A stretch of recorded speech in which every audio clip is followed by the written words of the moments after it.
Okay, இப்போ நம்ம sample பண்ண போகிறோம் ஒரு கிக்கு ஏதாவது. இப்போ சாம்பிளிங் மோடை ஆன் பண்ணுறோம். சாம்பிளிங் மோடு ஆன் பண்ணும்போது இந்த ஸ்க்ரீனில் சாம்பிளிங்கிற மோடு வந்து பிளிங்க் ஆகிட்டுருக்கு பாருங்கள். இப்போ இதில் ஏன் அது பிளிங்க் ஆகுதுன்னா 3 ஏரியா இருக்குது. ரீசாம்பிளிங், எக்ஸ்டர்னல் சீக்வன்சிங், சாம்பிளிங் அப்படின்னு 3 ஏரியா இருக்குது. இப்போ நம்ம சாம்பிள் பண்ண போகிறதுனால இந்த பட்டனை அமைத்திருக்கனால இந்த சாம்பிளிங் மோடு பிளிங்க் ஆகுது. இப்போ என்ட்ரு கொடுத்தாச்சுன்னா இந்த சாம்பிளிங் எந்த பேடில் நம்ம அந்த சாம்பிளிங் வந்து உட்காரணும் அப்படிங்கிறதுனால இது பிளிங்க் ஆகிட்டுருக்கு. இப்போ இந்த 2 பேடு தான் இப்போதைக்கு ஃப்ரீயாக இருக்குது, மற்ற பேடெலாம் ஆக்குப்பைடாக இருக்குது. அப்போ எனக்கு தேவை இந்த ஃபஸ்ட்டு பேடில் வந்து அந்த கிக்கு வந்து உட்காரணும். அதுக்காக நான் ஃபஸ்ட் பேடை செலக்ட் பண்ணியிருக்கிறேன். அப்போது இதில் வந்து உள்ள ஒரு இது வருது, ஸ்க்ரீனில் உள்ள ஒரு இது வருது, ஸ்டீரியோ ஸ்விட்சு, auto trigger, input source off அப்படின்னு போட்டிருக்கேன். இப்போ இன்புட் சோர்ஸை நான் ஆன் பண்ணிட்டேன்.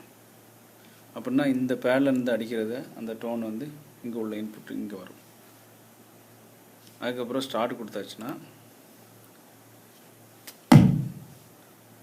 இந்த கிக் அடிக்கும்போது இந்த இது வந்துட்டு போச்சு. இப்போ இனி நம்ம ஸ்டாப் பண்ணிட்டோம்னா அந்த கிக்கு உள்ள ஆட்டோமேட்டிக்காக ரெக்கார்ட் ஆகிடும். இப்போ அமுத்தியாச்சுன்னா அந்த கிக் அதில் வந்துச்சு பார்த்தீங்களா, சவுண்டு கேட்குதா. இனி வந்து ஃபங்க்ஷன் 14 கொடுத்து எந்த இடத்துல அந்த கிக்கு இருக்குது, இந்த லைன் மாதிரி தெரியுது பார்த்தீங்களா, அதை நம்ம பண்ண சாம்பிள். அது வரைக்கும் இதை நீட்டாக வாங்கி கொண்டு வந்துட்டு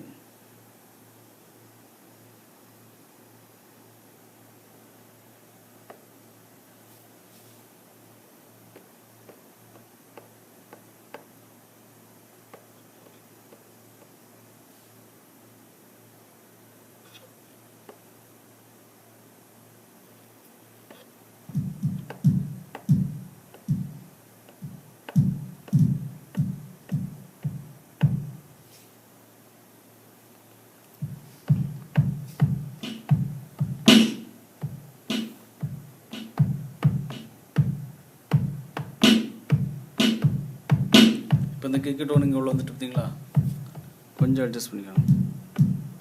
அப்போ கரெக்டாக அந்த டோன் கிடச்சிடும்.